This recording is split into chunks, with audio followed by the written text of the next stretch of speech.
Okay, welcome to the LIBERcast, everyone, to this 99th episode.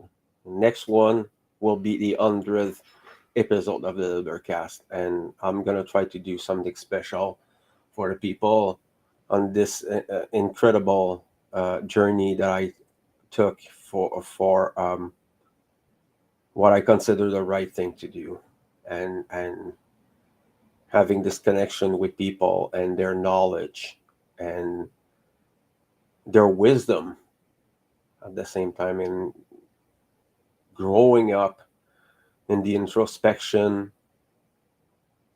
and all this incredible and fascinating world of self-discovery and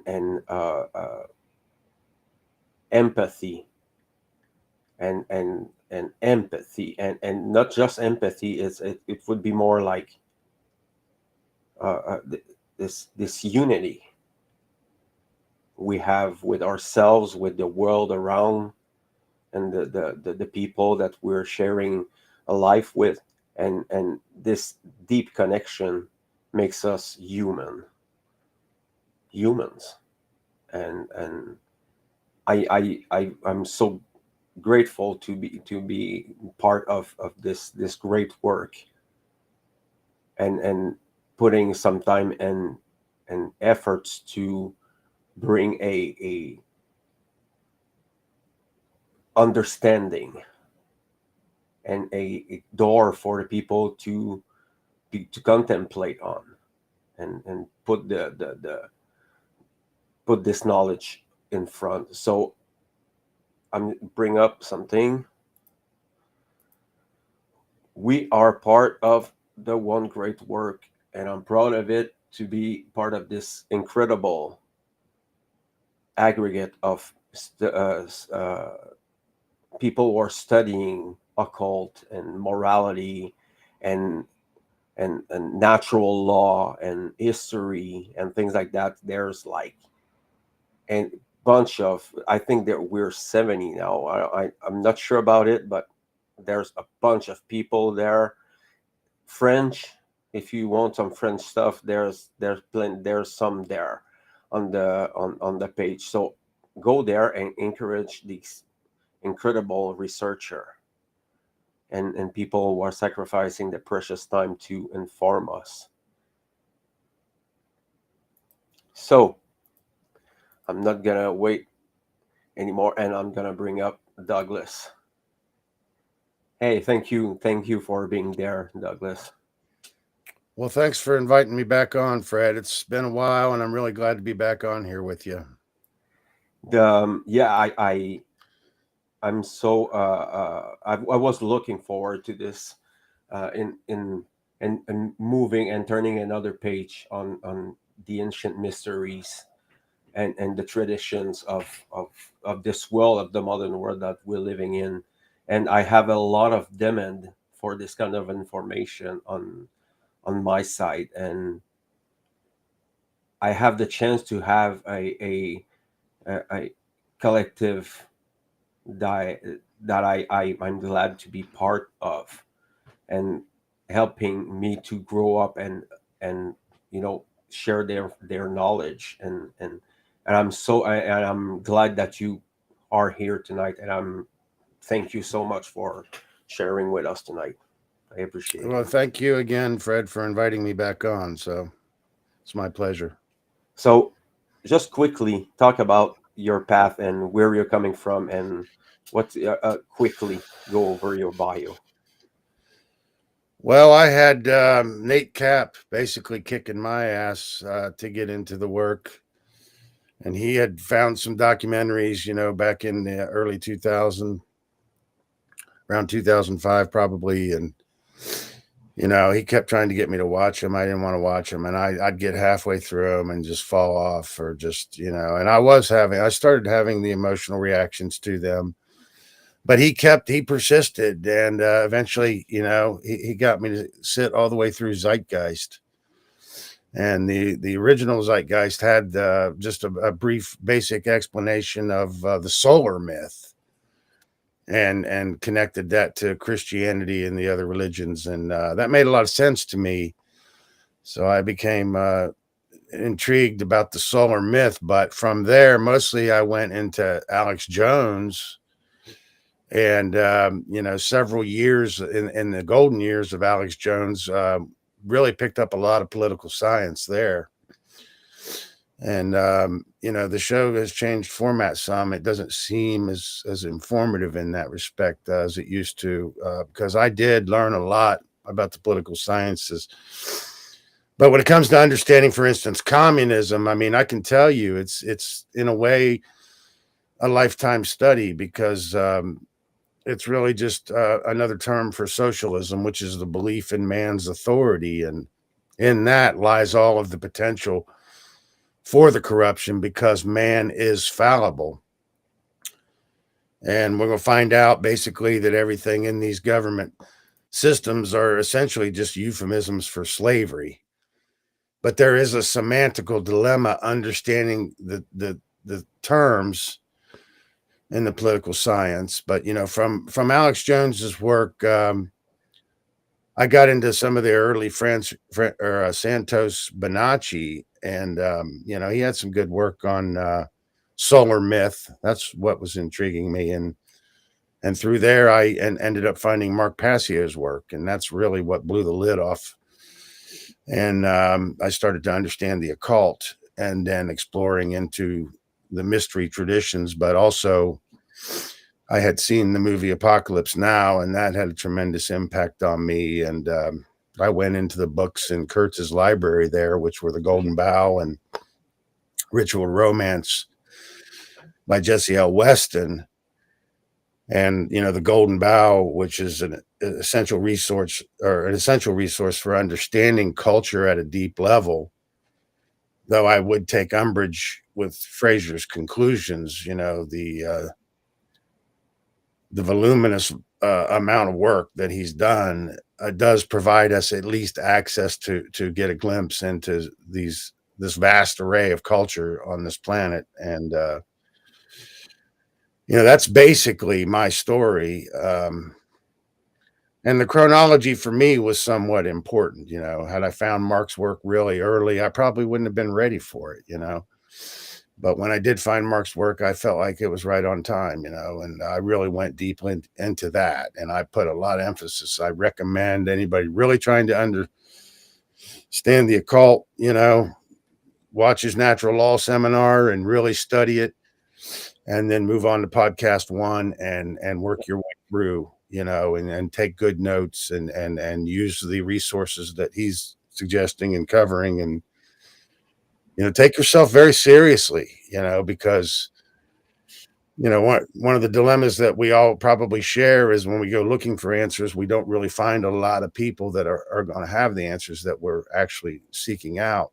So, in a way, when we decide that we are doing research, I would, without trying to discourage people, I mean, ideally, we are going to have to exceed the scholarship or exceed academia, because there's a failure in academia, and the dilemma that we have is a result of a failure in what you can call the ancient priest class. So taking ourselves seriously, I think that's part of self-love anyway. It is part of our self-love is how seriously we can take ourselves. And it is knowledge of self, that we're ultimately seeking. So people, they think they're going to learn something by observing others. And yeah, you can, but you can't really learn the deep aspects of self without studying the self. And that's the dilemma that we're facing, is we have a social engineering ruling class using, what you can call dark occult sorcerers, using social engineering and psychology to control the world population, because they have more knowledge of self than we do. So they know more about what people are likely to do than we know about ourselves. And we're always projecting our ideas onto other people and never really looking at ourselves and understanding our role in all of this. So this I think the great work as such. I think there's pills And I think the one important thing is, like you mentioned, is the introspection aspect, the shadow work Absolutely. aspect. And That's right. I think we cannot, and I would agree with you 100%. I think knowledge of the self is primary to everything. And this It is absolutely is. the one thing that I realized is that the true choice, the only true choice we have is how we react to things that happens around us. And in order to have control over that, we have to have the knowledge to back it. That's correct. How are you reacting to things happening? Because there's a lot of things that we don't have any control over.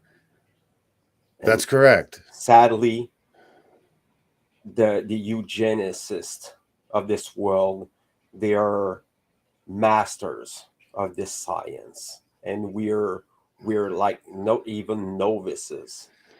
We have to go deeper and deeper into the rabbit hole, and sometimes it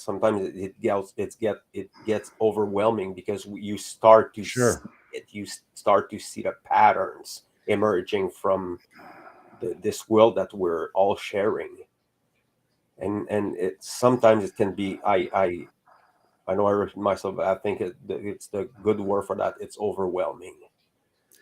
It can be. So we definitely have to, take everything in moderation. Of course, we do need to push the parameter or the threshold in the sense of, we're in deep and we're running out of time. So there is an urgency, but at the same time, we do have to be realistic about what we can do. We have to find a balance, just like everything else. Like I say, we got to exceed scholarship, and we're not going to do that in our spare time. But at the same time, if we prepare ourselves properly, we'll still have time. It's important that we do find time to enjoy life. We have to find a way to get something out of life that is gratifying and keeps us going. Sure. But at the same time, as you know, this work has to take precedence at some point, and the farther behind we get, the more of an urgency. I remember the way Passio described that was like swimming out against the tide. We can still get out there, but it's going to take a little bit more effort now. Yeah. And we need to just kind of, keep that in mind. We don't want to be slackers, but we don't want to become obsessive and let it drive us insane. Yeah. Absolutely. Yeah. There's the thin part there. Yeah. Sure. Yeah. And it can. And also, really the more we're going to learn, or the more we do learn, the more we're going to discover ourselves alone. Because the higher we really get on that mountainside, the less and less we're going to see people up there, because most people really aren't really, that far up the mountainside of consciousness. And, we've, through Mark's help, we've managed to flesh out some, as you were showing there on the network. There's a lot of great content creators there that, have gone the distance and at least broken through the threshold of mainstream and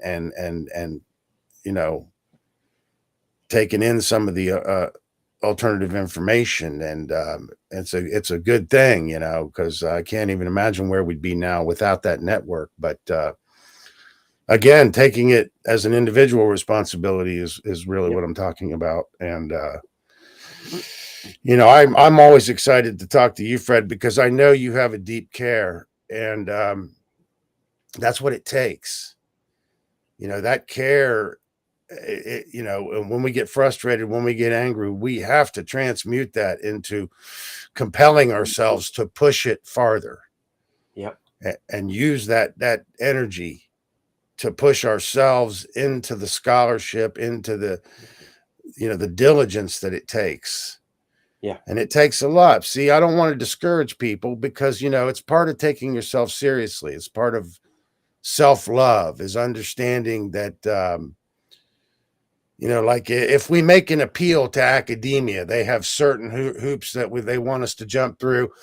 They have certain etiquette. They have certain criteria. They have certain formatting.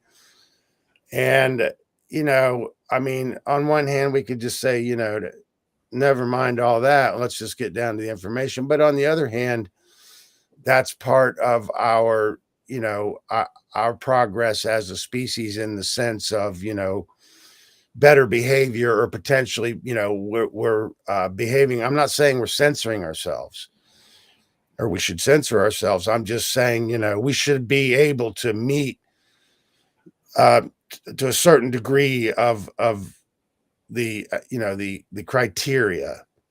And I'm not saying that there's not a time and a place for vulgarity, or a time and a place for vitriol, because there absolutely is. And if there was ever such a time, now is that time. But I don't necessarily think that, especially for people just starting out, that they're really going to have a positive reaction if you're just. I'm not saying back down either. I mean, if I hear somebody say something, I'm going to straighten them out, and I'm do the best I can to explain what the fallacy that I'm hearing is. I'm not going to just say, oh yeah, you can just believe that for the rest of your life, and it's fine, because it's not fine. And just remember, ignorance is the adversary. So when we start, that's why I'm not using the word belief, so much. That's right. And I try not to use the word either, because I either know something or I don't. And that means I've got more work to do. Yep. It's always going to be that way. I mean, I'm always going to be learning new things but there is, we can never learn all that there is to know. We can never read every book that there is to read. Sure. So part of our effort is to use the judgment and discernment to figure out which books and which information is most important. For instance, Homer and the Bible, those are going to be important works, and always be important works. And then other important works are going to be books that pertain to those subjects. I found a incredible, beautiful Bible engraved with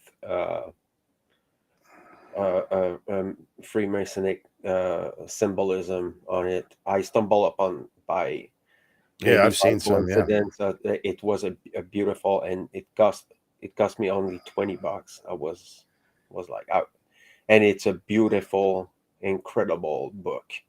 Yeah, sounds like a good deal. I know what they are. Yeah, those are nice. I don't personally have one myself, and I've been wanting one for a long time.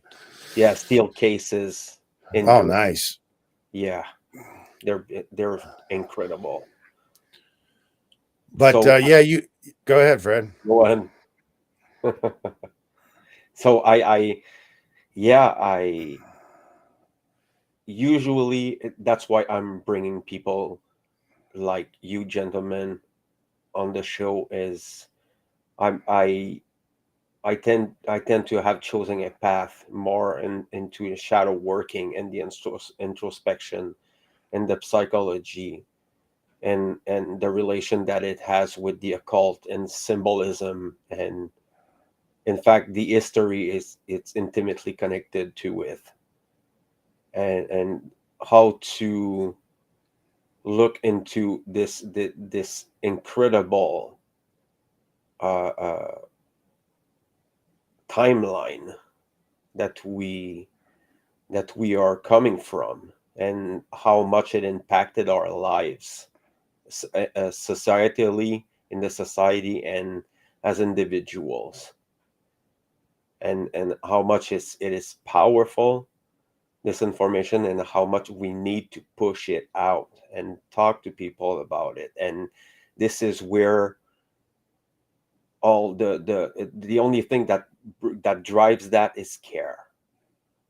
I mean, for me, I do it It's true. because of my children, because of the children of the neighbors. I do it because I deeply care about people. Yeah, for the next generation and progeny and posterity. That's correct, and that's really has to be the main driver. We're planting seeds for the trees in which the shade, we won't sit ourselves. It's for the future. It is for the now, as well. I mean, we do want to see this problem end, but at the same time, our concern is progeny and posterity, and we're not separated from that. Um, but anyway, you wanted to talk about Freemasonry, I know, Yes. and the stigma that is around Yes. the institution and as well as the tradition itself. So Yep. that's what I came on to discuss with you. And I did bring a few slides that we could use if you want to keep us kind of on track. These are kind of weighty, heady topics. And I brought about 20 slides, and honestly, we could talk for hours about each slide. So I just want to keep it real brief and make a few points about this. And one of the points I'm making is that we're dealing with a hidden history. Mm-hmm. So because we're dealing with the hidden history, we really do need to anchor and be able to anchor to, the academic history in order to, find our way along and then look below the surface and, be able to orient, because there's already ambiguity in an academic history. Yeah. When we get into the hidden history, it becomes so ambiguous, you could make it up as you go practically. And you're going to find a lot of that out there. We're going to talk a little bit about that today. Yeah. And how easy it is to, basically be a charlatan or be an imposter. We could be an idiot or we could be a useful idiot, just through our lack of knowledge. And we can be towing the line of the status quo, thinking that we're actually resisting it, like the Franciscans and the Waldensians. Those started out as basically a resistance to the Roman Church, and then ultimately became assimilated by the Church, became the Inquisition, with the Franciscans rooting out the heresies, and then the Dominicans rounding them up under the Inquisition. So this is how difficult, how fine of a line we're talking about. Where our allegiance goes, or where our allegiance potentially could be easily co-opted. Because we're lacking certain pieces of information, then we can easily be led astray. Go ahead. I think one of the things that I bring up a lot is culture. That's right. That's a good point. Culture is, like, I would like to use Mark's work on that, is the program that is installed in society. So I think there's a lot of changing, transmuting, there's mutations and permutation that come from culture and all the subculture that evolves from it. There's a lot of, we are in the era of information and the internet, and it's very, very easy to get caught into these traps. Sure. And this is where books are important. This is where Absolutely these incredible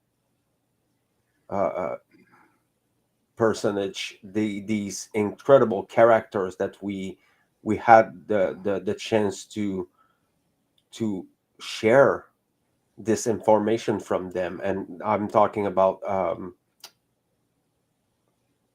my god, I forgot the name. This Freemason who Manly P. Hall. That's it, Manly P. Hall. That is incredible magi of the modern world, and there's plenty of books and things, and essentially you can find them now pretty much on the internet. They were scanned and put into PDFs, and you can find them very easily. But still, their books still works if there's no electricity. So that's essentially, right. there's a invaluable price for books, and the And all hard copies of media for that matter, yeah, whether it's DVDs, hard drives, yep. you're going to definitely want to hang on to your hard copies because we don't know how long we're going to have this internet. I stumble upon books, and I paid the high price to have them. That's right. Um, We fund yeah, our own dig, and I mean it can get very expensive. yeah, they're very pricey. I had I I, mean, I I had some luck, I stumbled upon this beautiful Bible I was telling you, but I stumbled upon uh, a theosophy, um, and things like that, and I was blessed this day, man. I don't know what happened. I stumbled, I took the book, and I was, oh my God, miracle, and I found it in a little bookstore, uh, very very cheap, so I was that's the very. way to do it. Is half the battle is knowing what you're after. Sometimes you're going to Mhm. find things that you didn't know about at all, and find new authors, but having a good idea what to look for is important. Yeah, And what you were saying a few minutes ago, I wanted to say, it's about not squandering an opportunity. So, um, from the Rudyard Kipling, fellow to a beggar and brother to a king, if he be found worthy. What that means is basically you're not squandering the opportunity. You're prepared to serve up the truth when the opportunity arises. Or chance favors the prepared mind is a way you could say it, but it's more than that. It's fellow to a beggar and brother to a king if he be found worthy, which means if you had the opportunity to meet a king, let's just say, hypothetically, are you ready to hand them the truth that actually contains the solution to all of these problems? And, without going into a political discussion about monarchy and all that, I'm just saying, in a hypothetical situation, just understand that each individual has that responsibility to really understand the solution. And hmm those are two huge deficits. Not I agree that not understanding culture is a huge part of the dilemma. Ignorance is the true adversary, and taking hmm information secondhand is always dangerous. We don't really have a good metric on how to understand gnosis, or how, which is really from experience. So a lot of the information that we take in, we really learn to verify through our own retrospect, which is part of that shadow work. Understanding natural law in order to understand the fallacy that is man's law, yeah, and why, understand. Then we get into the psychology as to why people would want to accept man as the authority when knowing full well that there's got to be a bias. There's got to be a selfish interest or a personal interest in any of that. And that's why we have all this moral ambiguity, moral relativism as we cross these imaginary lines. But as far as culture goes, culture in a pure stage is so far back into antiquity, very few understand it. And I would define that basically as it means to grow something. So when humanity was actually in a state of genuine growth is so far back into antiquity. Most people haven't really gleaned that. And that's what I call the first phase of culture. But the second stage in culture, traditions become vestigial, or they basically are losing their potency. And then the vestigial traditions are still passed forward, but they're not really, the potency or the teaching is somehow lost. But in that stage of culture, the culture is acting as a fire shield for infiltration by stealth. So if somebody comes into the area and they don't really have those traditions, and they stand out like a sore thumb, is the idea. But in the third stage of culture, which is basically where we all are now, everywhere in the world, in a sense, is you have society policing itself, beating everybody onto the cultural track of obedience. And that is the stage of culture that we are in now. And we saw an overt, blatant example of that, everything that's happened since 2020, but it's been going on a lot longer than that. But it really came out, everybody showed you their true colors in 2020, as far as I'm concerned. And so, that's a huge dilemma. And it's a huge story to understand, why, and all the psychology is vast as to why, people want to settle for mediocrity, you could say.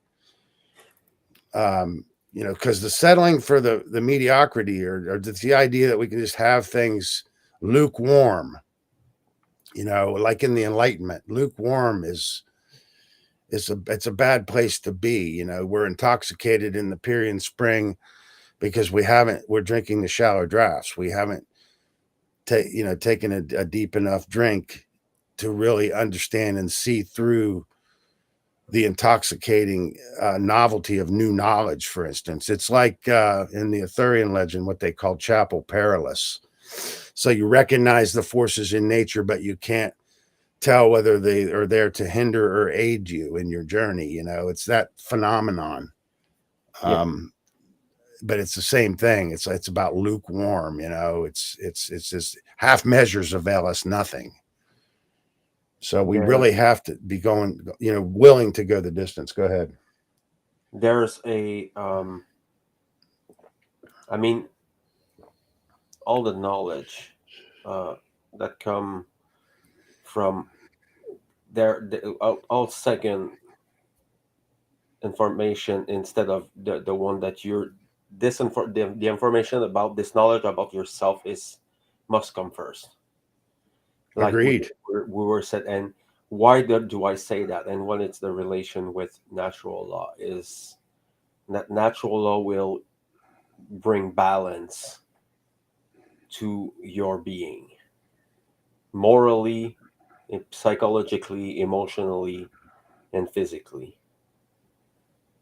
The thing is, when you start to dig into natural law and the occult and the understanding and reading between the lines and things like that, and you're able to see it in the world outside, and these patterns are inside and outside, so you have the correspondence That's aspect right. of natural law, and then there's plenty of evidence that natural law are objectively real.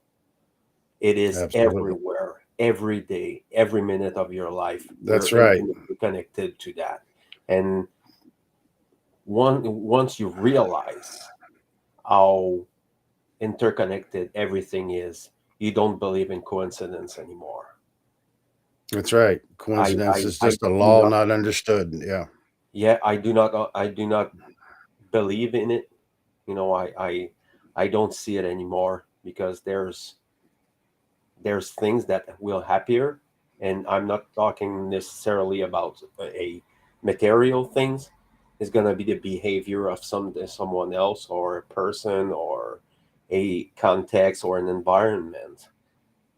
And the thing with that is we have to be very wary of these That's phenomena correct. we are The, living. pr- the price of freedom is eternal vigilance. Yep, And absolutely. we have to take the responsibility, basically under the assumption that people are either going to not go the distance. I mean, it's like what Gandalf says to Frodo in Lord of the Rings: if you don't do it, no one will. Yep.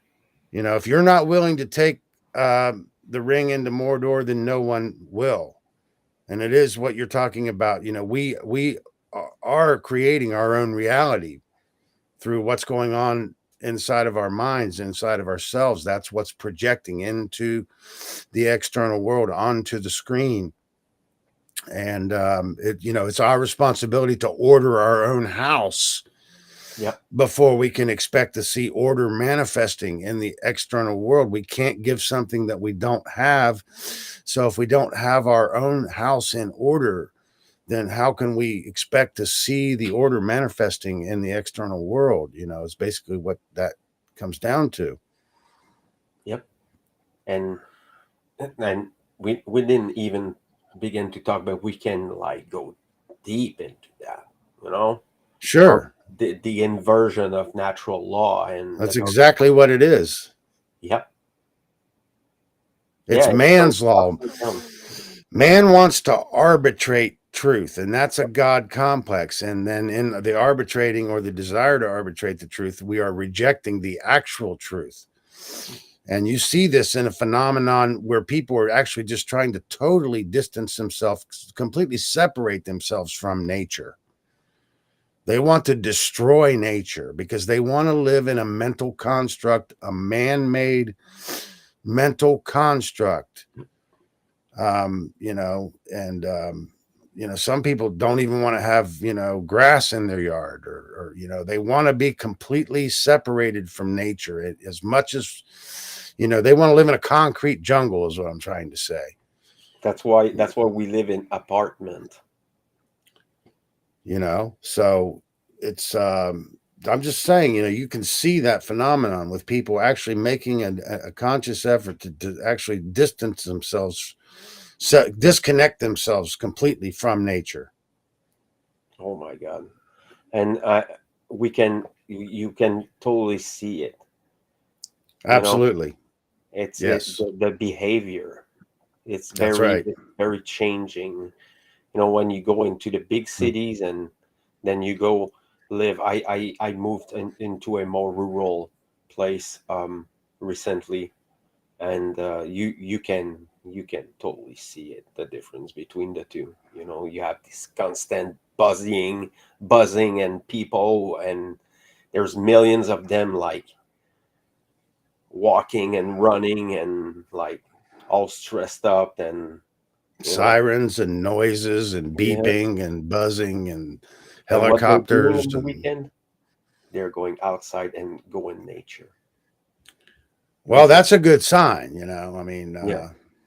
at least they're not, because like I was trying to put the point on, people don't want anything to do with nature. Their idea of a holiday is to go on a cruise ship and be isolated on that boat, on that man-made boat, and I don't know if that's a good example, but I did bring that presentation. Sure. If you want to use that, Fred, I had points about Freemasonry that I wanted to help clear up because I know this is where the deficit is, and Yeah.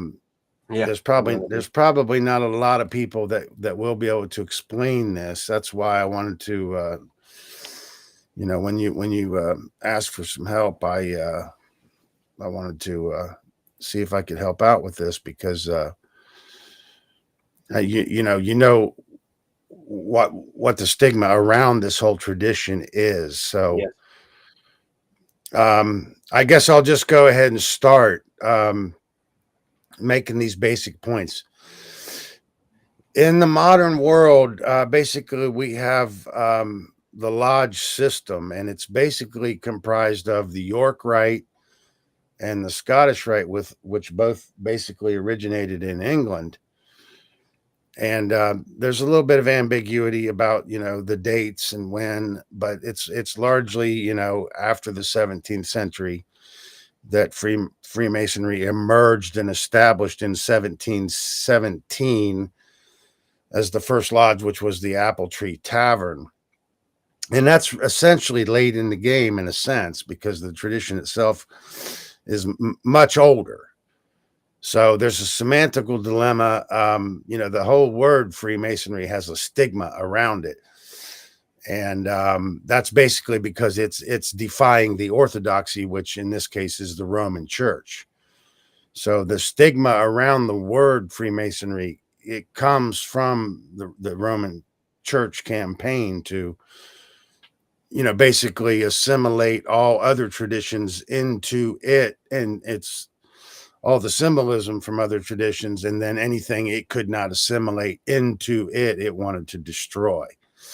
So the real history the real story of the last couple of thousand years since the inception of, basically since Council of Nicaea, has been Rome trying to either assimilate traditions as they find them and incorporate it into their doctrines, or obliterate it altogether. So let me say that because of the unique situation in England versus what's going on in Europe you had the absolutism, and that meant the absolute power of the king. So all the central authority, which is the Roman Church, had to do to bring a population under its control, and make the king a vassal of the church, and then it could make the land a papal fief, which are the subjects on the land automatically are brought under that wing. But because there's a sharing of power in England, which is unique to Europe, where the absolutism is, you had a sharing of power between the barons and the monarchy. And while that eventually did basically become extincted, or it went by the wayside, and now there aren't really any powerful land barons anymore, but it did allow older traditions that predate Christianity to survive into the modern world, where I'm telling you they otherwise would have been obliterated. And it's that unique situation in England that led to the what's called the Magna Carta. So if you look at the Magna Carta, you're going to see the heraldry coats of arms for all of the powerful families and dynasties on that, because it's other, in other words, if they didn't have the unique situation in England, they would have never had the Magna Carta, and probably never would have had the ideas for America, et cetera, et cetera. And I also wanted to mention common law. The idea of common law is basically coming from after 1066 with the Norman invasion. You had imposter kings usurping the English throne, starting with William I. And the idea of the common law was that even though most of them were French speaking or not basically genuinely English, they were putting on the vizard of English culture, but they generally weren't Englishmen. So after 1066, the question became, who is the true Englishman? But the idea of the common law was about the powerful barons in England wanting to uphold the old laws of England under Edward the Confessor. So that's kind of important to understand. This unique situation in England is part of the reason that this knowledge survived into the modern world. So let me just make these points. When we talk about Freemasonry, we need to be able to make these three distinctions. We need to distinguish the tradition itself, which is older than Christianity. It's really a lot older. But when we start talking about that antiquity, it can scare people away. But, the tradition itself is very ancient. The word Freemasonry is not as old as the tradition. It comes from Egypt, so we can really just call it Egyptian science. But we need to be able to distinguish the tradition from the lodge, and then from the alumni, which are the members of the lodge or any given lodge. And, we do want to understand some of the difference between the York Rite, which has 10 degrees, and the Scottish Rite, which has the 33 degrees. But we also have to be suspect that these are already basically rife with what I'd call conventionalism, which are basically modern ideas. We have to understand that, the idea of secret societies emerging after the Renaissance was really a salvation operation, that during the Dark Age, the knowledge and the traditions from the East were restricted in the West, and that if you wanted learning, you could only receive the learning through the church. And it's up to the height of the papacy and the end of the Dark Age basically is part of the phenomenon of Eastern knowledge making its way into the West. So part of the reason for that is that unique situation in England. So and then We want to understand conventionalism, which means modern forms. They have the potential to be arbitrary or ambiguous, or just, embellishments. So ideally, this great work that we're doing is to really flesh out these pure forms, because when we understand the pure forms, that's the spiritual armor that we need to understand the dogma that's being ascribed to all the symbolism. Mhm. So we ascribe the dogma to the symbolism, we blight it with an early frost, and we exhaust its potential to draw out the deeper spiritual meaning. So for instance, in the lodge, their tradition is that whatever your book of spiritual preference is, it's welcome in the lodge, and you put that book on the altar, and then they give you the tools available in Freemasonry to flesh out a deeper spiritual understanding of your faith or your religion or whatever that may be. And so part of the dilemma with the Roman Church is they wanted to eradicate anything that did not follow their orthodox dogma. And then in Masonry, you have two things called, one speculative and one is operative. And basically, the speculative is basically, the spiritual prospect. And then I think of these terms are actually, they mean a lot more than what I'm going to say. But basically, the speculative is the intuitive, and then the operative is the intellect. But the speculative is, more of the higher priest class in that sense. And then the operative you could think of maybe more as the on the ground, they, the ones that are really trying to institute it. Yeah. But those are ambiguous terms too. Those are difficult terms. I know I'm not fully explaining them now, but we have to mention them. Go ahead, Fred. This old story, I had the chance to have Francois, who came talk about the French monarchies, and I would be very curious about their involvement into these traditions. I know that France is a big pawn into that. I think their lodges, they're pretty big, but in Canada, Freemasonry is very it's very here. It's very present. The lodges now are mixed. Um, so I see them. You can see Oh them there yeah, on the web. They're very open and vocal, and uh, I mean, if you want to, you're curious about this. I know Douglas is talking about it in the more deeper and deeper information, but essentially, uh, none of this information is hidden. So you can all go there and meet them and talk and participate into events, and they're gonna talk to you about this. Uh, sure. yeah, the what I think Douglas is bringing is a more serious and historical aspect of Freemasonry, and I think it's important to contemplate over this information because of the range of influence that these people had through the ages.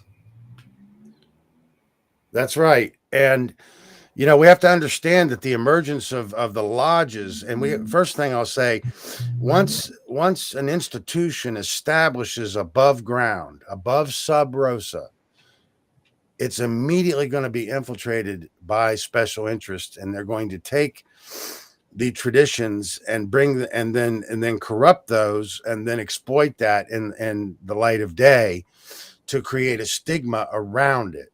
Yeah, absolutely. Um, to drive them back into the arms of the central institution, which in this case is the Roman Church. So we have to understand that the phenomenon of the forming of secret societies and lodges was a contingency for the books that were being burned. And what these lodges really had to offer was access to information that would otherwise not be accessible. Now the Mhm. question becomes, how much of their alumni or how much of their lodge members are actually using their privileges to access those libraries? And my criteria for that is scholarship. You know, I mean, there should be some body of work that you should be able to see, because when you really find and start working on the great scholars like um, Albert Pike, for instance, you Yes. see a huge body of scholarship, you know, and we have to take reverence for that. Whether we think we know about these people or not. Um, Number one, don't believe everything you read, and number two, no matter how corrupt you may see somebody as, if they have a body of work, that body of work needs to be taken seriously to some extent. You know, and I don't think we want to. I think if we want to compare ourselves to somebody, we want to compare ourselves to great scholars, you know, or something even higher than that. You know, we don't want to set our bar low. We want to set our bar high. But Yeah. you know, because I'm aware of all of the things that you're concerned about, and what function these institutions have in modern society. I would tell you, in the modern world, these institutions are essentially inert to a degree, and they are acting as basically an interface between municipality and the public. But their original intention was to preserve lost knowledge for scholars that needed access to the information. And you know, there was all of the heresy hunting. So let me let me try to get us through these slides I brought, because this is going to explain a lot of it. So since the first council of Nicaea in 325, Constantine basically made a concerted effort to gather all of the traditions in the East and bring them into the Roman Council or the Byzantine Council, and basically, you know, formulate what was going to be allowed into the West. So we have to understand that the West and the Western history is different than the East, because in the East, the Eastern traditions never were really obliterated. They continued, and that's what's called Byzantinism or Byzantinism or Byzantinism. Because we have to understand there's a difference in the history between what's happening in the East and then in the West, where the knowledge is being restricted. So essentially, you can think of it as the knowledge really never made its way into the West until at the end of the Dark Age. And that's considered the height of the papacy. So that waning of the papal power corresponds to this knowledge coming into the West. But because it never was restricted in the East, you know, this is part of what makes theosophy differ from the Western traditions, because it's less corrupted with, or less influenced or embellished with Western conventionalism, like I was talking about. So it has the potential to have some more pure forms. And, you know, and I'm going to talk a little bit more about how that phenomenon came to be, because eventually Byzantine did fall. But, you know, it's through the Dark Age and then up to the Renaissance, in the unique situation in England, that allowed the knowledge to get through, or you could allow the message to get through, that led to the Renaissance, and then ultimately the ideas for freedom with the philosophes, and then the French Revolution. And, you know, you're talking about the lodges in France, you know, with Adam Weishaupt's Bavarian Illuminati was extremely pivotal in basically fomenting the revolution in France. So, but that doesn't mean that, you know, we can blame or that Adam Weishaupt himself was corrupted.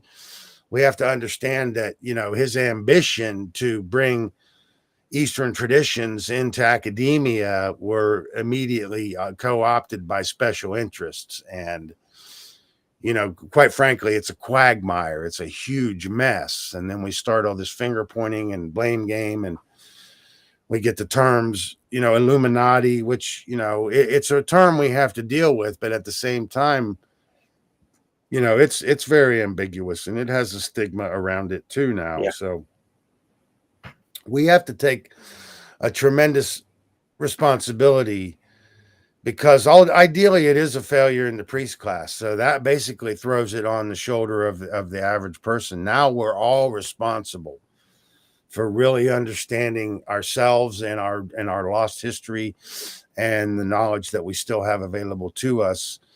And I would tell you that the biggest part of the great work is to restore pure forms. Understand that a symbol doesn't really ascribe a dogma, but what's happening in the ancient world is they're finding ways to preserve knowledge in the sense of perpetuity. They're looking for things that are always going to be here and trying to store the knowledge in those basic forms so it will pass forward no matter how corrupt a tyranny may potentially get. We can find our way home. It's like because the idea of animism or storing the knowledge, it's a way to perpetuate the knowledge, So after the Council of Nicaea, everything non-Christian was basically dubbed pagan, which I want to explain that term. It's basically a pejorative, but it really just means country dweller. So they're basically saying, if you don't live in the city, you're not as educated as people who do, and you're beyond the pale of civilization, savage, barbaric. But it really just means country dweller.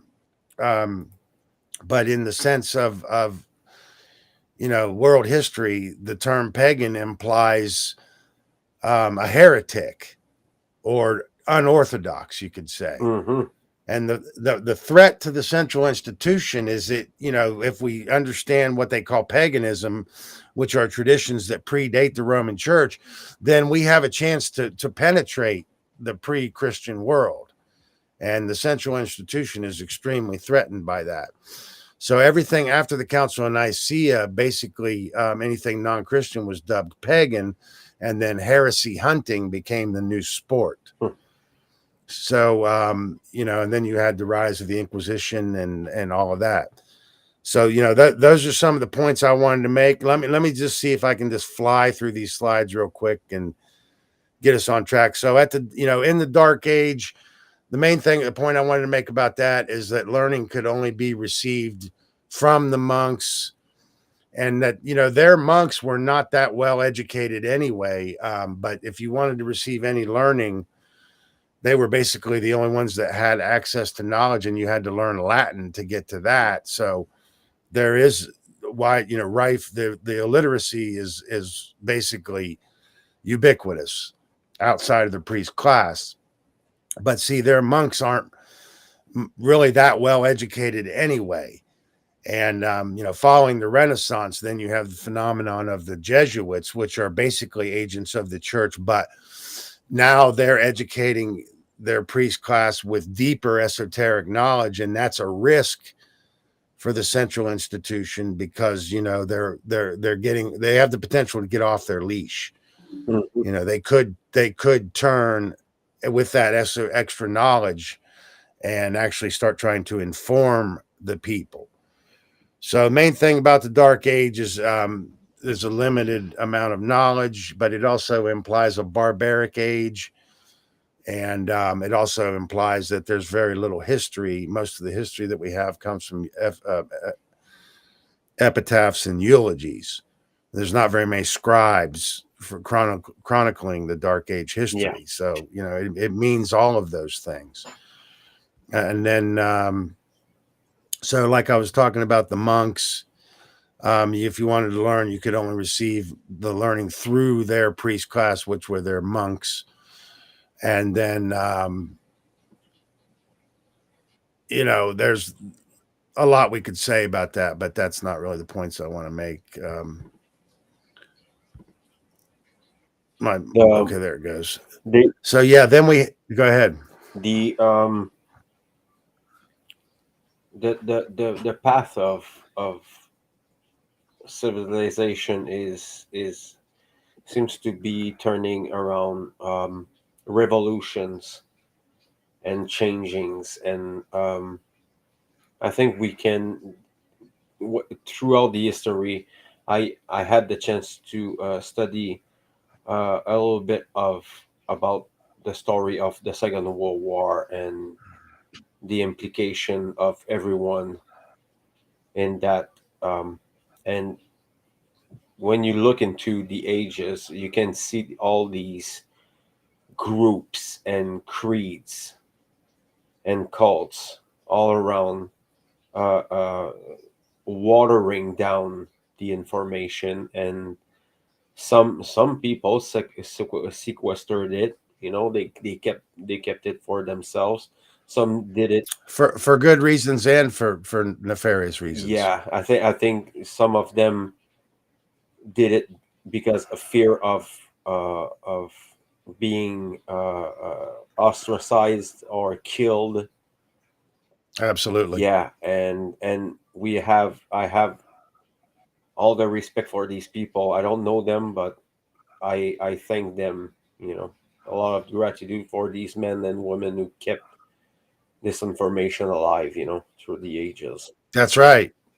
That's right. Because I mean, I've been telling people, or part of my work is explaining that our opportunity to solve this dilemma has really only come into possession in the last 100 years. I would tell you Gerald Massey, who was not a Mason, but it's his work on Egypt that allowed for us to better understand these surviving temples.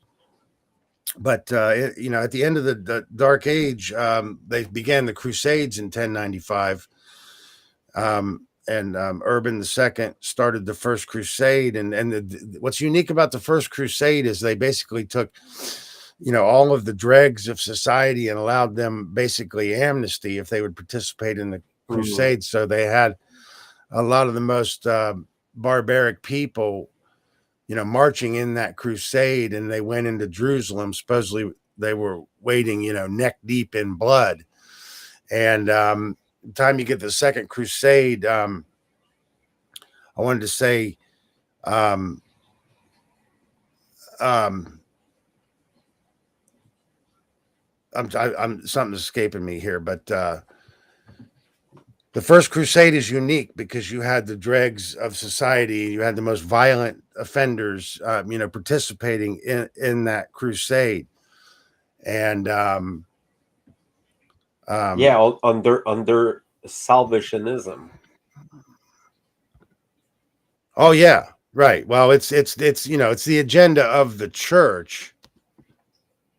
Um, it's a political agenda in that respect, but yeah, they're basically trying to obliterate anything they can't control Yeah.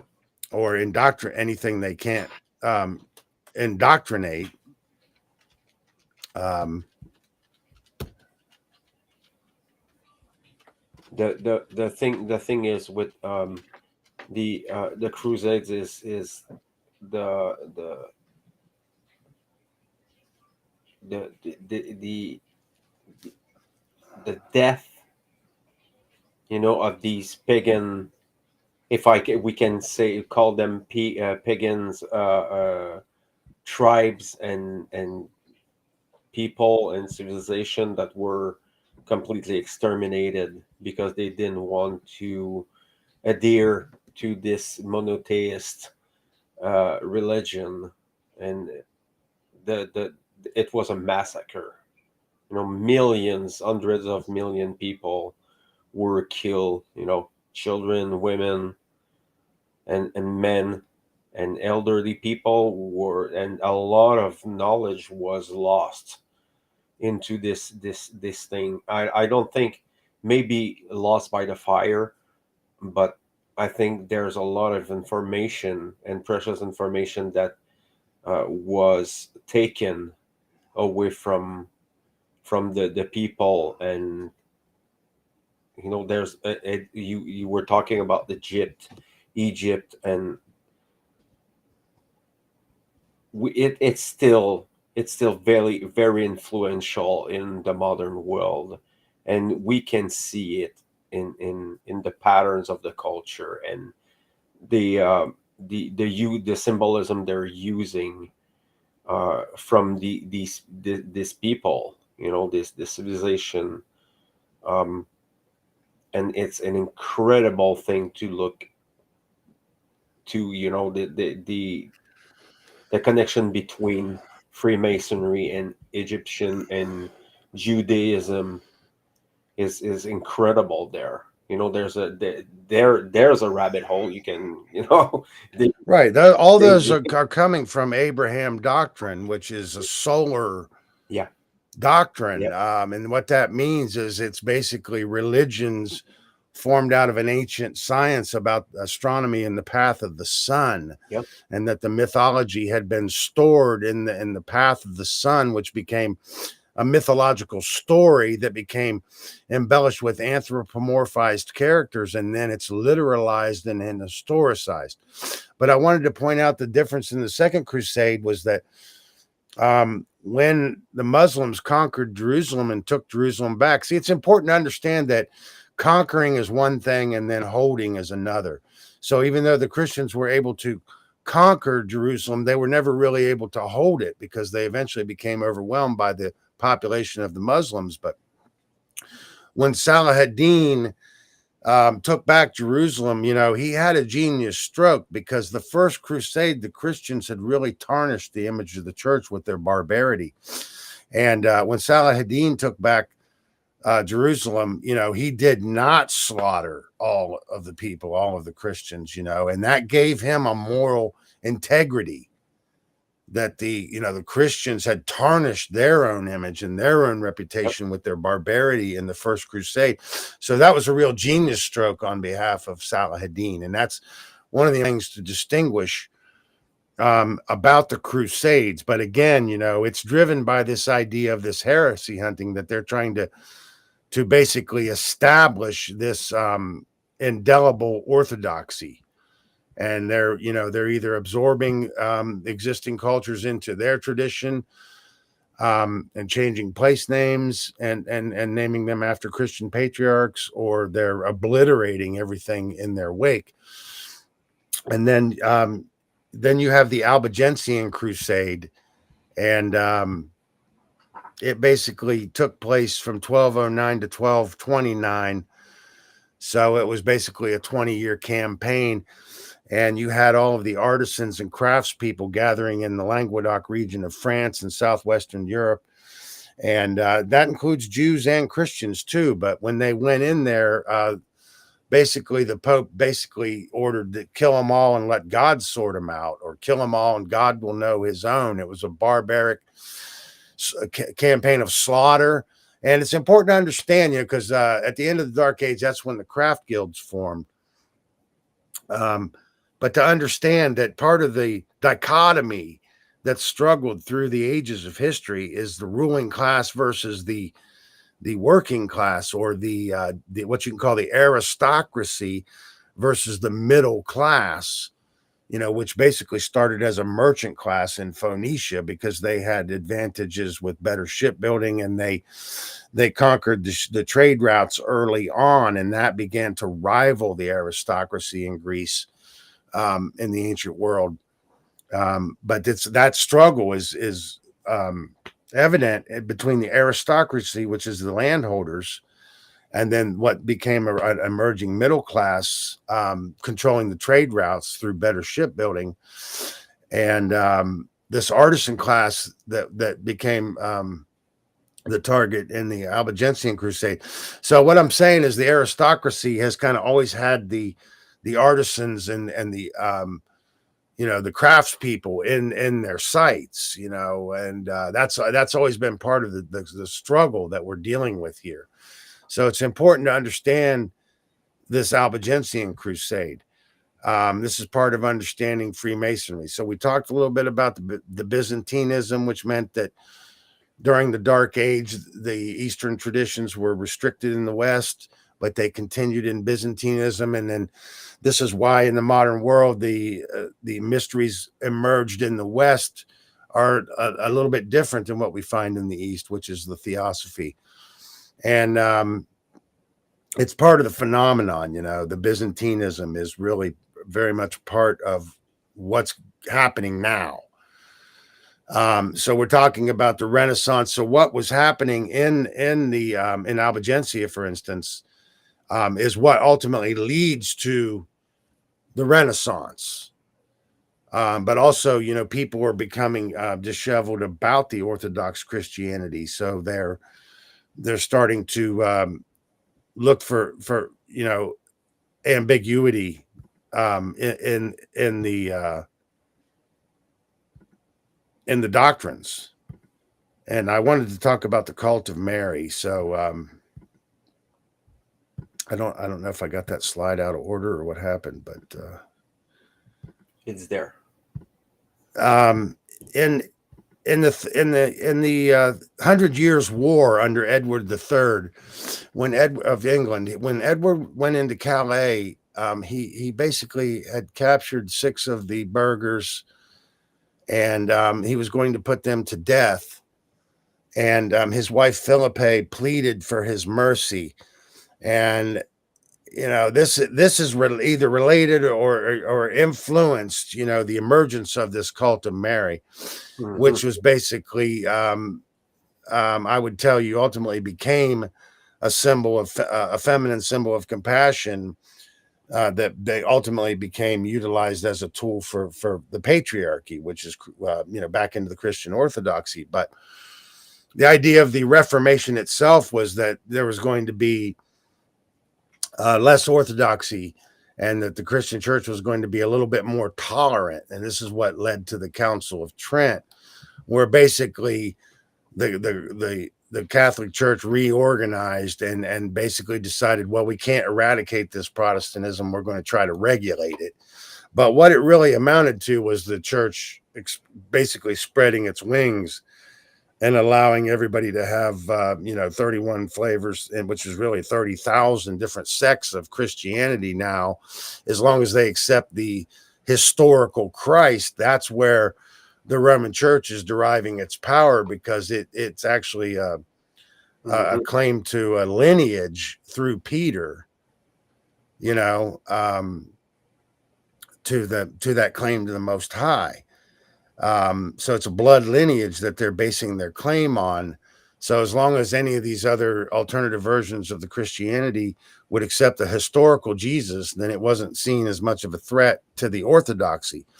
But this cult of Mary did form, and you're going to see a lot of that, especially it's everywhere, but it's in Europe you can really see it, and it's another corrupted doctrine, and it's without going fully into it, I just wanted to point out that is part of this phenomenon and what led up to the Renaissance.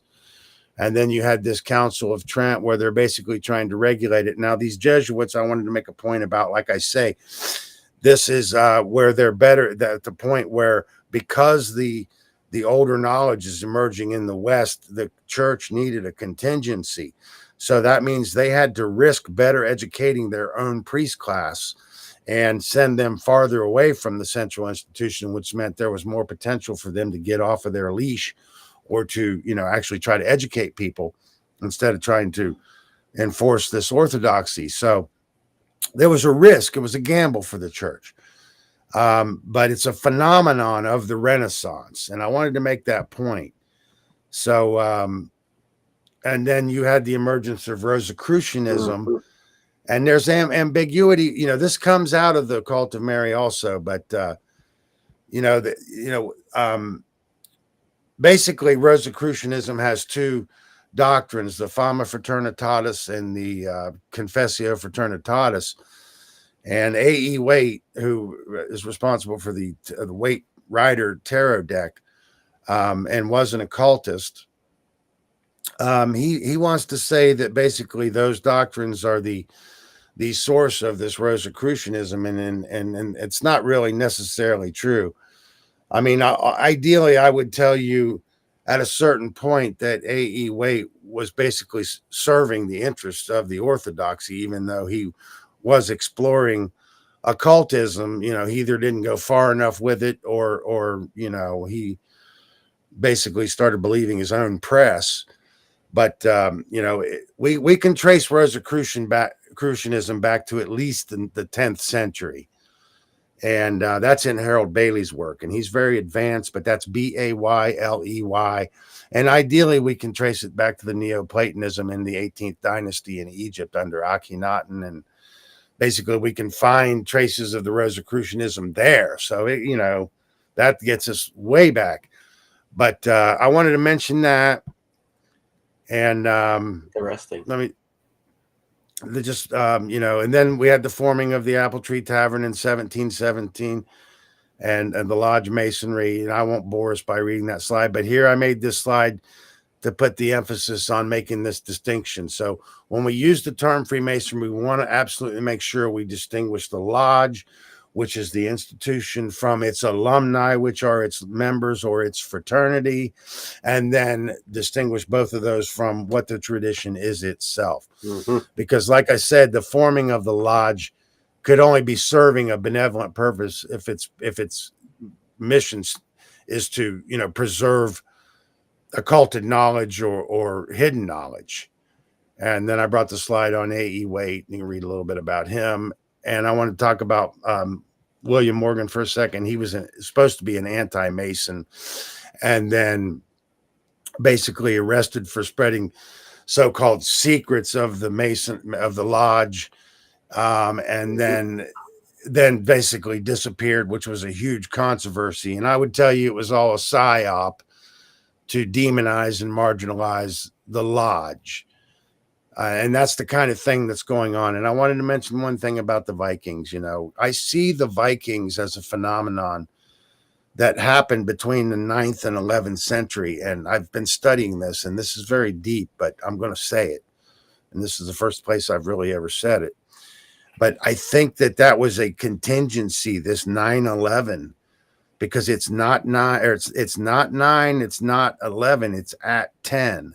And the aten, or at 10, is what yields powers of 10 in the greater mysteries and allows us to wield the forces of nature in modern technology. But it's also the link back to our most ancient traditions. So I think that the phenomenon happening from the 11th or the 9th to the 11th century was deliberate. And I think that their ambition was to take what was being obliterated in England and Europe as far into the east as they possibly could. And they settled on the banks of the Russian rivers, including the Volga, and tried to establish what was left of the east, of the more ancient traditions that was being obliterated by the church. There's a lot more to that, Fred, but I wanted to mention it. And then Stonehenge. When we look at Stonehenge, one of the things that we should be actually seeing is what we're not seeing, because these temples existed all over England and all over Europe, and now they're all but completely obliterated.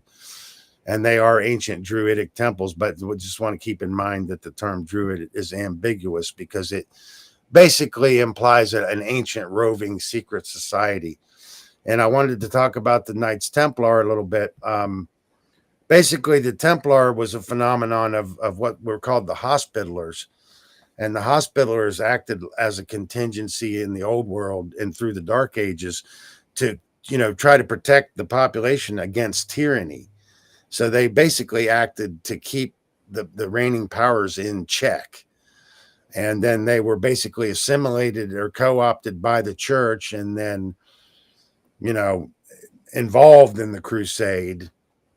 And they also became part of the world's first banking system. So they were starting to get powerful. Yeah. And the church saw that as a threat. So the phenomenon with Jacques de Molay and Friday the 13th, that has a lot to do with the Roman Church ultimately seeing the Templars as a threat and then basically setting a snare for them and basically trying to eradicate their existence. But I think that what happened is a lot of the, because in the First Crusade, they sent in the dregs of society, but in the later crusades, they sent in the more educated men. And when the more educated men went into the East, they discovered some of the Eastern traditions, and then they understood better what this modus operandi of this Roman church and this dogmatic religion was, and they tried to preserve and take that knowledge back into the East. That was part of why the church saw them as a threat. So those are the points I really wanted to make. So thanks for letting me get that out there, Fred.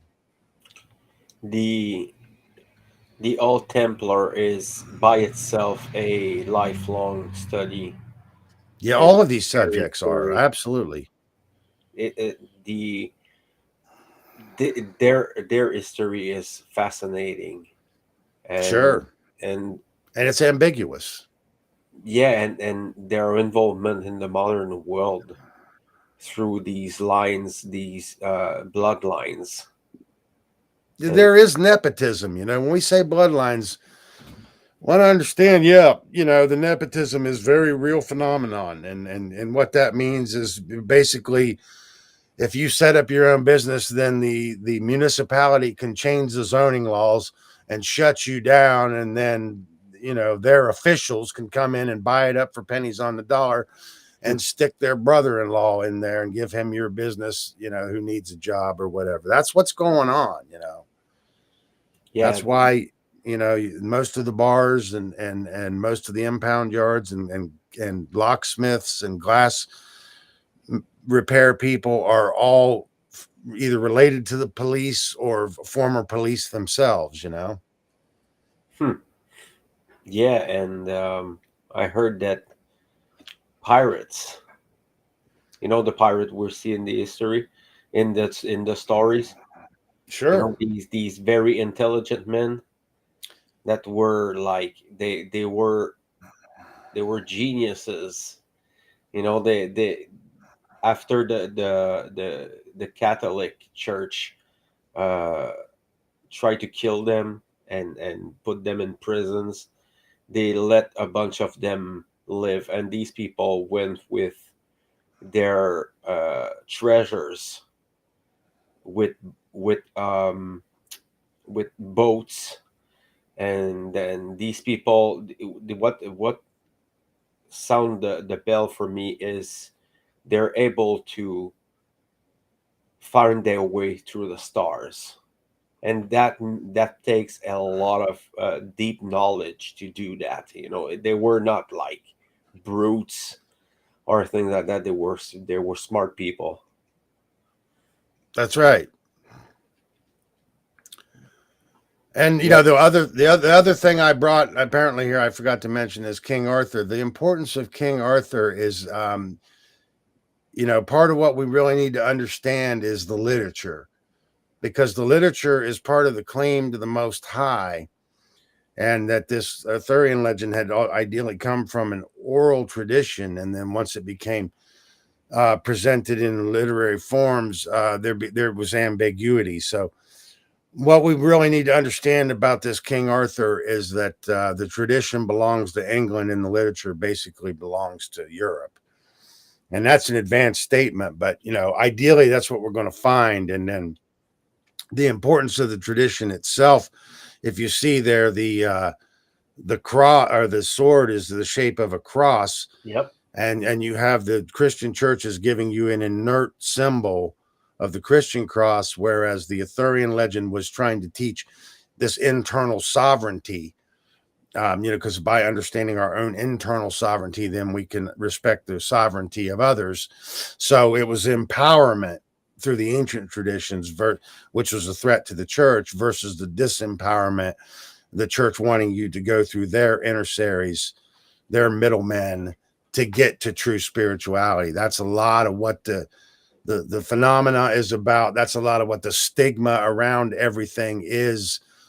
Them wanting to associate, the idea of devil worship with the Christian devil, or Satanism with the archetypal Christian devil, and people sacrificing animals in the woods. It works the same way as controlled opposition.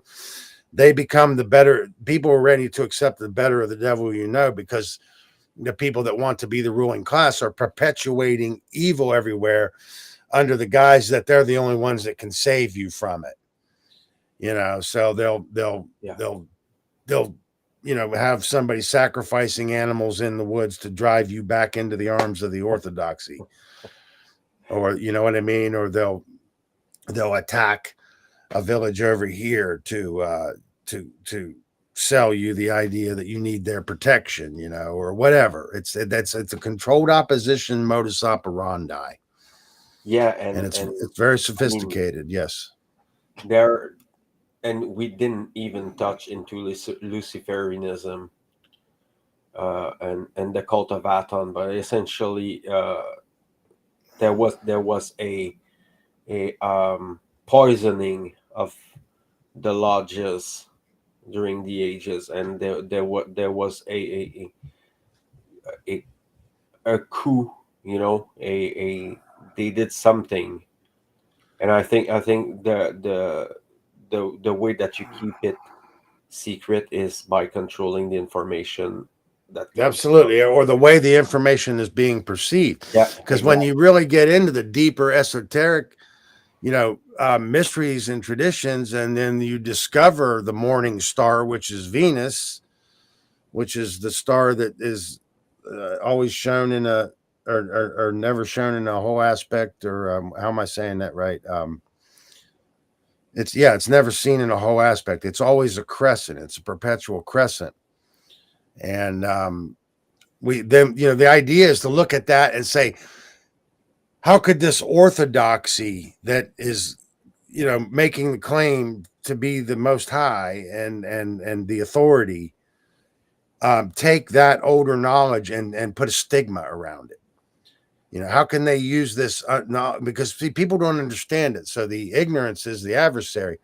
So because we don't understand where it came from, it's not difficult for this ruling orthodoxy to put a stigma around it and basically associate all of it with devil worship.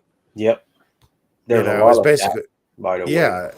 And that's what I'm trying to say. So in order for us to really, have the spiritual armor to resist that, we have to really understand what real Satanism is really associated with dualistic thinking and putting our material ambition above our spiritual purpose or our spiritual prospect. It basically does will boil down to selfishness and materialism, Yeah, and utilitarianism, and Roman pragmatism. let me tell you something, brother. I tried to have a Freemason here. I'm not able to. Oh, You know tonight? why? These people don't like to get involved with other people than the people in their lodges. Yeah, and as No. far as I know, they have oaths, which means there's certain things they're really not allowed to discuss outside of the lodge. Even for frivolous conversation about maybe touch a little bit on the top of the iceberg. They're very they're very close to this kind of conversation, and you know by knowing their tradition, I can understand why. Um, but Well, like I say, yeah, go ahead, Fred. they're very difficult of approach.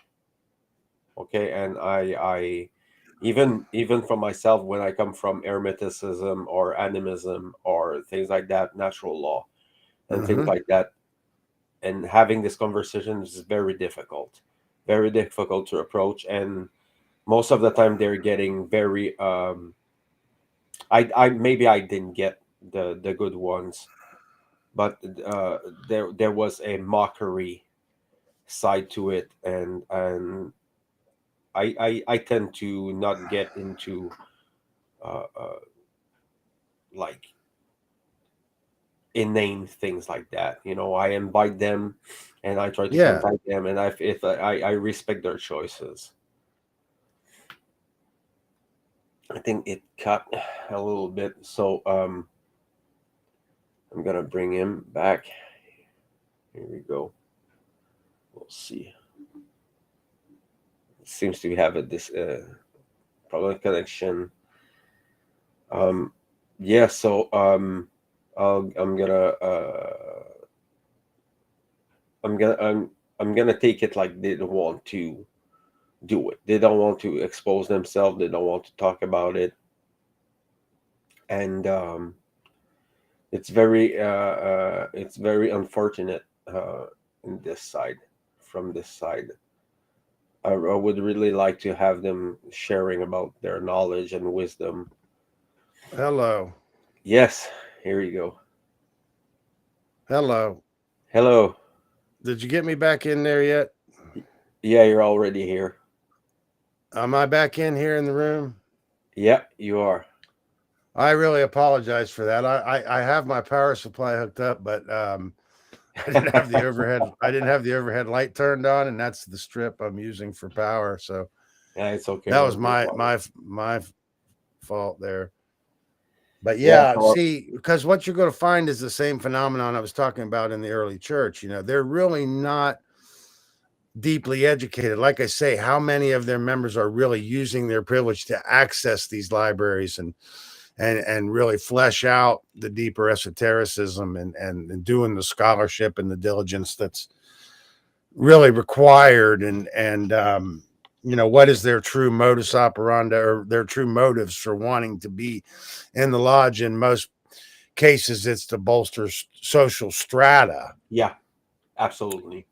Yeah, And like I say, they're acting as an interface between the public and municipality, or the yeah, and you know, and that basically means, you know, the authorities. So the lodge system or the lodges themselves are corrupted. All institutions are corrupted by yeah, special interests. yeah, And absolutely. you know, I mean, we have to understand that the threat of international communism is inevitable. We have to understand that comes de facto with man's law, and Yeah, that the politicians, no matter how benevolent they say they are, will not be able to resist it, because that's where the only sources of funding is going to come from, hmm, is that international um, ambition for global government, yeah, which will be international communism, which is the long-term model, you know. yeah. Here in Quebec, it's well implanted, man. Oh yeah, and most of the world, honestly. Yeah, You know, people like it.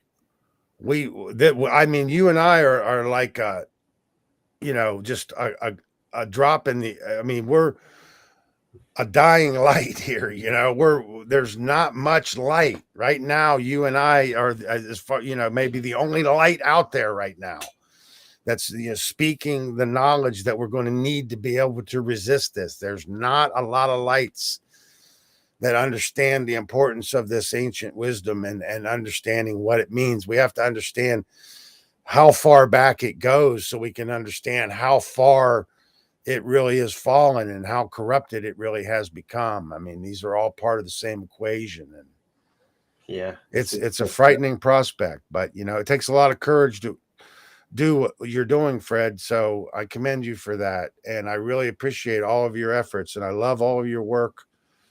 And you know, always pay attention to what you're doing. And anytime I get an opportunity to come on here with you, I'll definitely be interested in doing that. So we yeah. will There's keep. only the French stuff that I'm sure you. Yeah, and I realize the language is a barrier. That's one thing I wanted to say about symbolism, is it has the potential to be the only universal language, but Yeah, because we're ascribing the dogma, we're losing the pure forms, and we're losing, you know, we're not connecting back to the pure forms, which is where we have the potential to understand how these things become dogmatic and corrupted. yeah. We have to be careful, even as great workers or spiritual travelers, and there's a thin line between And a the two. tremendous responsibility. Yeah, yeah, But and yeah, you're absolutely right. Go ahead. there's the occult knowledge is not a bad thing. It's not evil. It's something that you can use for yourself, or you can do it for the betterment of like your community or the civilization. Depends on what is the will of the aggregate, the masses. Because I mean, by ourselves, like just like that, we're like you were telling me, drops into the oceans. But essentially, we try to bring that light up and bring Carry that knowledge torch. to people and vulgarize it, and just giving a little taste of what people can learn about the history and our history as a civilization, because we weren't talking about like 1,000 years ago. We're talking about hundreds, the monarchies and their involvement in the world that we have today. And it's very important to stay objective for the people who will get interested into these traditions. And Douglas mentioned it, just be objective and have a stoic look on it, and being able Exactly. to use discernment and judgment for yourself as such. So every time you see a Freemason, it doesn't mean that these people are ill intentioned. Doesn't mean that these people are Luciferians or Satanists or other things that you, not you, Douglas, but the people who listen, the the this psychic pollution and all these polarization that we have in the schism into the society and the culture. It's very important to use discernment in this case when you're going into that, because this is there the Freemasons, the Templars, and Rosicrucianism and Zoroastrianism and things like that, that are all fascinating cults and things that we can have a look and learn from that, and use it for the common good, for ourselves and for the people. So if you want to go deeper into that for the people who listen, Douglas Martin is on the One Great Work Network website. You can go see there. Is you had a presentation not so not long ago, doesn't it? Hmm. Yeah, I presented at Funnel 3 and Seed 5 this year. So Yeah, Seed Five and Funnel. Yeah, Seed Five. It was incredible. A lot of thanks. good talkers and presentations, and Yeah. oh my god, I don't have I don't have enough time to listen to all the stuff. I will have the time between here and there, but wow, that was incredible. All everyone's presentation was useful. That was insightful, and I encourage people to go see that. It's C5. I think. And I'm on the cubby hole. But Yeah, yeah, yeah, I wanted to bolster what you just said. You're exactly right. The knowledge itself is neither good nor bad. It's what we do with the knowledge. But the point I'm making is that if we don't have this knowledge, then it is potentially being used against us. yeah, So the responsibility comes all the way down to the ground level.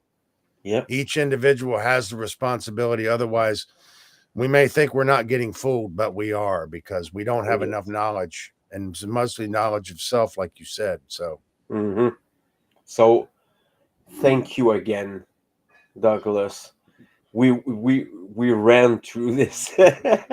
We an hour and a half is no, it's not much time. yeah, but I think we covered some good ground today. So Fred, I can come back on here with you sometime, hopefully in the near future, and we can continue this discussion. Yeah, and maybe I know you covered a lot, but there's a lot of demand for information about these traditions. So you were That's right. the right person for that, and I thank you so much. You're very Gratitude welcome, to Fred. you. It's my I pleasure. appreciate every minute of this conversation, and the people who will listen Thank to you. it. Thank to you. All the people who will listen now and will listen later. Thank you so much for being there. And the next one would be the 100th episode of the LIBERcast, and I'm I'm I'm gonna do a live conversation with people. I'm gonna have to do it in both language. so I'm gonna have to do one in French Oh, and that's one in difficult. Yeah. English. Yeah, so this is the thing there, and thank you so much Well, I again. want to congratulate you, Fred, on your 99th and going on 100th episode. It's quite an achievement, and all your work is quality work. And it's always a pleasure for me to come on here with you. And I really appreciate all that you do. So thank you very much. Yeah, I mean, the door is open for all the people who want to contribute, bring some knowledge. If you have different knowledge that you want to bring on, that it's open. The Yeah, LIBERcast. yeah. Let me know. Keep me informed if you really if you're looking for other guests to come on. I'll try to help out with that for sure. Awesome. I'll take it gladly, man. Thank you. So have a good night, everyone, and see you at the 100th. But next time it's gonna be in French with Marco Cagliari, and it's gonna be about his career in music and its involvement into charity and community help. So thank you so much, and have a good night, everyone.